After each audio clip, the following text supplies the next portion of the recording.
2025年9月27日星期六，這是一位牧師的講道，為香港處境而寫的靈修分享，主題是面對失業危機時的信仰視覺，在失業風浪中，看見神的看顧。親愛的弟兄姊妹，主內平安。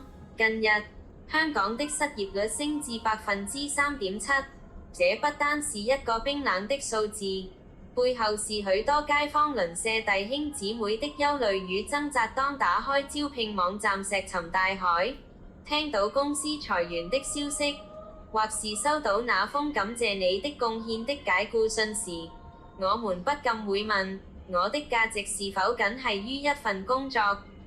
若失去了職位，我是否也失去了存在的意義？這種對前景的迷茫，甚至擔心被家庭、被社會遺棄的孤獨感，如同一片沉重的烏雲，籠罩心頭。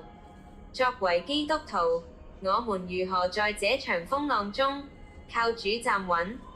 首先，我們要確信我們的價值在於神，不在於職位。在這個以成就和收入來衡量人的價值的世界中，我們很容易把自我的價值與職業身份畫上等號。但聖經清楚地告訴我們：看看天空的飛鳥，它們不撒種，不收割，也不在倉庫裡積存糧食，你們的天父尚且養活它們，難道你們不比飛鳥貴重得多嗎？馬太福音6章26節，神看我們為寶貴，並非因為我們是某間公司的經理或職員，而是因為我們是他按着自己形象所創造、深深所愛的兒女。我們的價值從被造那一刻開始就已經確立，是穩固在基督裡的。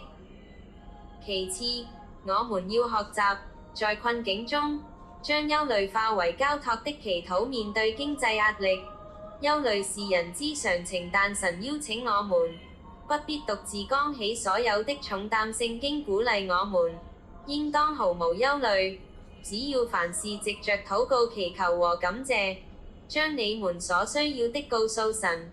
腓立比書4章6節，這不是叫我們逃避現實，而是鼓勵我們將真實的難處、對家用、對前途的擔心，帶到愛我們的天父面前。當我們在禱告中傾心吐意，神的平安就會在我們心裡作守護，使我們在等待的過程中，心靈得着安穩。